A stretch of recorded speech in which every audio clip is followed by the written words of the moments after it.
ओम श्री शांब शिवाय नमः। ओम श्री गणेशाय नमः। श्री शिवाय नमस्तुभ्यं। श्री शिवाय नमस्तुभ्यं। श्री शिव महापुराण के अंतर्गत रुद्र संहिता, जो कि द्वितीय संहिता है, इसके खंड शती खंड के अध्याय 8वें में आज हम प्रवेश करेंगे और जिसमें वर्णन है कामदेव के सहचर वसंत के आविर्भाव का वर्णन। सूत जी बोले, इत्याकरण्यवचस्तस्य ब्रह्मणो हि प्रजापतेः प्रसन्नमानसो भूत्वा तं प्रोवाच स नारदः।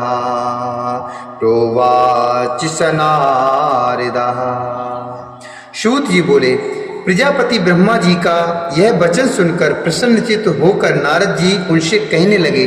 नारद जी बोले, ब्राह्मण विधे महाभाग विष्णु शिष्य महामते धन्य स्तवम शिव भक्तो ही परितत्व प्रदर्शकः श्राविता शुकतः दिव्या शिव भक्ति विवर्धनी अरुन्धत्यास्तथा तस्याः स्वरूपायाः परे भवे स्वरूपायाः परे भवे। नारद जी बोले, हे ब्राह्मण, हे विधे, हे महाभाग, हे विष्णु शिष्य, हे महामते, परतत्व के प्रकाशक तथा शिव भक्त, आप धन्य हैं। हे धर्मज्ञ, आपने अरुंधति की तथा पूर्व जन्म में उसकी स्वरूप भूता संध्या की बड़ी उत्तम दिव्य कथा सुनाई, जो शिव भक्ति की वृद्धि करने वाली है, अब आप शिव का परम चित्र, जो संपूर्ण पापों का विनाशक है तथा मंगल को प्रदान करने वाला है, उसे सुनाइए। जब काम ने प्रसन्न होकर रति को प्राप्त कर लिया और ब्रह्मा तथा उनके मानस पुत्र चले गए तथा संध्या तप करने चली गई, उसके बाद क्या हुआ? तब सूत जी बोले, इति श्रुत्वा वचस्तस्य ऋषिर्वै भावितात्मनः सुप्रसन्नतरो भूत्वा ब्रह्मा वचनं ब्रवीत। सूत जी बोले, इस प्रकार आत्म तत्वज्ञ देवर्षि नारद का वचन सुनकर अत्यंत प्रसन्न होकर ब्रह्मा जी यह बात कहने लगे। ब्रह्मा जी बोले, हे नारद, शृणु नारद विप्रेन्द्र तदेव चरितं शुभं शिवलीलान्वितं भक्त्या धन्य स्तवम शिव सेवकः शिवलीलान्वितं भक्त्या धन्य स्तवम शिव सेवकः धन्य स्तवम शिव सेवकः। ब्रह्मा जी कहने लगे, हे नारद, हे विप्रेंद्र, शिव लीला से भरपूर अब उस महान कल्याणकारी शिव चरित्र को सुनिए। आप धन्य हैं क्योंकि आप शिव जी के भक्त हैं। हे तात, पहले जब मैं शिव माया से मोहित होकर अंतर ध्यान हो गया, तब शिव के वाक्य रूपी विष से दुखी होकर अपने मन में मैं विचार करने लगा। शिव माया से मोहित हुआ। मैं बहुत देर तक अपने चित्त में विचार करके उनसे जिस प्रकार ईर्ष्या करने लगा, उसे आपसे बताता हूँ, अर्थात उसको मैं आपको बताता हूँ, उसे ध्यान से सुनिए। तत्पश्चात मैं वहाँ पहुँचा जहाँ दक्ष आदि स्थित थे। उसके बाद मैं वहां पहुंचा जहां दक्ष आदि स्थित थे और वहां रथ सहित कामदेव को देखकर मैं कुछ मदमत्त हो गया। हे नारद, दक्ष तथा अपने अन्य मानस पुत्रों से प्रीत पूर्वक बातचीत करके शिव माया से विमोहित मैं इस प्रकार उनसे कहने लगा। ब्रह्मा जी बोले, हे दक्ष, हे मरीच्यधा स्वतः शृणुतु मदुच्चः चित्तोपायम विधेयम हि मम कष्टापनुत्य। ब्रह्मा जी बोले, हे दक्ष, हे मरीच, आदि पुत्रों, मेरी बात सुनो और उसे सुनकर मेरे कष्ट को दूर करने का उपाय करो। स्त्री के प्रति मेरी अभिलाषा देखकर महायोगी शिव ने मेरी निंदा की और उन्होंने मुझे तथा तुम लोगों को बहुत फटकारा। उसके कारण मैं दुख से संतप्त हूँ और कहीं भी मुझे चैन नहीं मिलता। अतः जिस प्रकार वे भी स्त्री को ग्रहण करें वह यत्न करो। जब वे स्त्री को स्वीकार करेंगे तभी हमारा वह दुख दूर होगा, किंतु विचार करने पर मैं समझता हूँ कि यह कार्य बड़ा कठिन है। जब उन्होंने मुनियों के समक्ष ही मेरे कांता परिग्रह की अभिलाषा मात्र से मुझे धिक्कारा, तो वे स्वयं किस प्रकार स्त्री ग्रहण करेंगे। इस त्रिलोक में कौन सी ऐसी स्त्री है जो उनके मन में विराजमान होकर उन्हें योग मार्ग से हटाकर मोह में डाल सकती है। कामदेव भी इन्हें मोहित करने में समर्थ नहीं है, क्योंकि वे परम योगी हैं और स्त्रियों के नाम को भी सहन नहीं कर सकती हैं। जो प्रसंग के द्वारा भी स्त्री का नाम कदापि नहीं सहन कर सकता, तो भला वह वाणी से स्त्री ग्रहण कर किस प्रकार सृष्टि कार्य में प्रवृत्ति हो सकता है। इस पृथ्वी में बड़े बड़े देवता भी माया के बंधन में पड़े हुए हैं। जो बचे हुए हैं वे विष्णु के बंधन में बंधे हैं और कुछ देवगण शंभु के उपायों से आबद्ध हैं। संसार से विमुक्त तथा एकांत विरागी सदाशिव के अतिरिक्त और कौन है जो ऐसा दुष्कर कार्य कर सकता है। इस प्रकार दक्षादि पुत्रों से कहकर रति सहित कामदेव को वह देखकर मैं आनंद पूर्वक उनसे कहने लगा। ब्रह्मा जी बोले, मते पुत्रिवरि काम तुम सर्वथा शुकोदायका, मदुच्चासृणुपि सुप्रीत्या सुपत्न्या पितृवत्सल। ब्रह्मा जी बोले, मेरे श्रेष्ठ पुत्र हे कामदेव, तुम सभी प्रकार से सबको सुख देने वाले हो। हे पितृवत्सल, तुम अपनी पत्नी से प्रसन्नता पूर्वक मेरी बात सुनो। हे मनोभाव, तुम अपनी इस सहचारिणी स्त्री के साथ जिस प्रकार शोभा पा रहे हो और यह भी वैसे ही तुम्हें पति रूप में प्राप्त कर अति शोभित हो रही है। जिस प्रकार महालक्ष्मी से भगवान विष्णु तथा विष्णु से महालक्ष्मी एवं जिस प्रकार रात्रि से चंद्रमा एवं चंद्रमा से रात्रि शोभित होती है, उसी प्रकार तुम दोनों की शोभा है और तुम्हारा दाम्पत्य भी अलंकृत है। इसलिए तुम इस जगत को जीतने वाले विश्व केतु होगे। हे वत्स, तुम संसार के हित के लिए महादेव को मोहित करो, जिससे प्रसन्न मन वाले शंकर शीघ्र विवाह करें। निर्जन स्थान में, उत्तम प्रदेश में, पर्वत पर अथवा तालाब के तट पर जहां भी शिवजी जाएं, वहीं तुम अपनी इस पत्नी के साथ जाकर इन जितेंद्रिय तथा स्त्री रहित शंकर जी को मोहित करो। इस संसार में तुम्हारे अतिरिक्त और कोई दूसरा इनको मोह में डालने वाला नहीं है, कोई दूसरा इनको मोहित नहीं कर सकता। हे मनोभाव, शंकर जी के अनुराग युक्त हो जाने पर तुम्हारे भी साप की शांति हो जाएगी। अतः तुम अपना हित करो। यदि महेश्वर सानुराग होकर स्त्री की अभिलाषा करेंगे तो वे श्रेष्ठ तुम्हारा भी उद्धार कर देंगे। इसलिए तुम अपनी स्त्री को साथ लेकर शंकर जी को मोहित करने का प्रयत्न करो और महेश्वर को मोहित करके विश्व के केतु हो जाओ।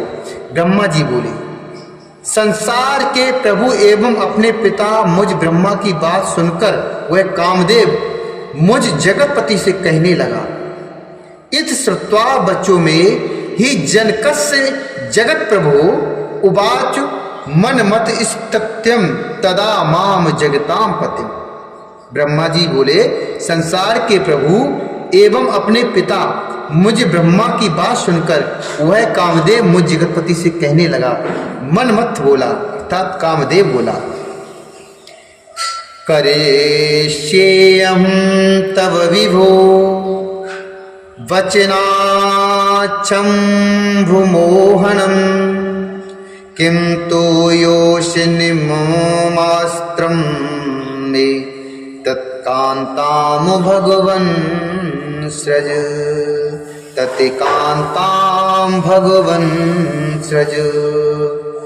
मया सम्मोहिते शंभो यया तस्यानुमोहनम् कर्तव्यमधुनाधात इस्तत्रोपायं परम कुरु। मनमत बोला, हे प्रभु, मैं आपके आज्ञानुसार शिव जी को मोहित करूंगा, किंतु हे भगवान, स्त्री ही मेरा मुख्य अस्त्र है, अतः शंकर जी के योग्य स्त्री का निर्माण कीजिए, जो मेरे द्वारा शिव जी को मोहित करने पर उनका पुनः मोहन कर सके। ये धाता, इसका उत्तम उपाय अब कीजिए। ब्रह्मा जी बोले, एवं वादिनी कंदर्पे धाताहं सप्रजापति कया सम्मोहिनी यो साविति चिंतामयामहम् चिंताविष्टस्य मे तस्य निःश्वासो यो विनिःसृतः तस्माद्वसन्तः संजातः पुष्पव्रात विभूषितः। ब्रह्मा जी बोले, कामदेव के इस प्रकार कहने पर मैं प्रजापति ब्रह्मा अपने मन में विचार करने लगा कि किस प्रकार की स्त्री से शिव जी को मोहित किया जाए। इस प्रकार चिंता में निमग्न हुए मुझसे जो श्वास निकला, उसी से पुष्प समूह से विभूषित वसंत उत्पन्न हुआ। उसके शरीर की कांति लाल कमल के समान थी, उसकी आंखें विकसित कमल के समान थी, उसका मुख संध्या के समान उदय हुए पूर्ण चंद्रमा के समान मनोहर था। उसकी नासिका भी बहुत सुंदर थी, उसके चरणों में शींग के समान आवर्त थे, वह काले तथा घुंघराले केशों में शोभायमान हो रहा था।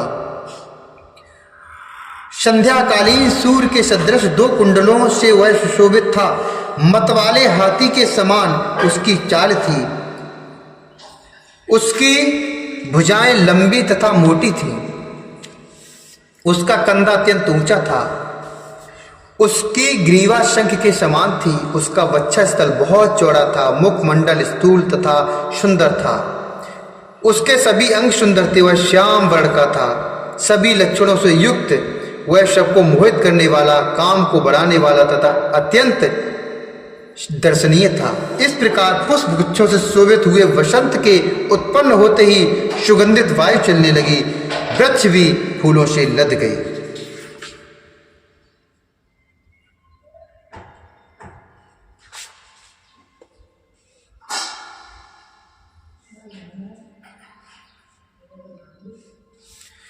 सैकड़ों कोयले मधुर पंचम स्वर में बोलने लगी और बावलियां विकसित तथा स्वच्छ कमलों से युक्त हो गई। इस प्रकार उत्पन्न हुए उस श्रेष्ठ बसंत को देखकर मैं ब्रह्मा कामदेव से मधुर शब्दों में कहने लगा। ब्रह्मा जी बोले, हे पुत्र कामदेव, एवं समन्मथिनिभ सदा सहचरो भवति आनुकूल्यं तव कृते सर्वं देवा करिष्यति तत् यथाग्निः पवनो मित्रं सर्वत्रोपकरिष्यति तथायं भवतो मित्रं सदा त्वा मनोष्याति सदा त्वा मनोयास्यति।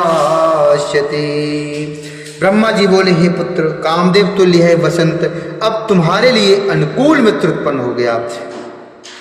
अब यह तुम्हारी सब प्रकार से सहायता करेगा।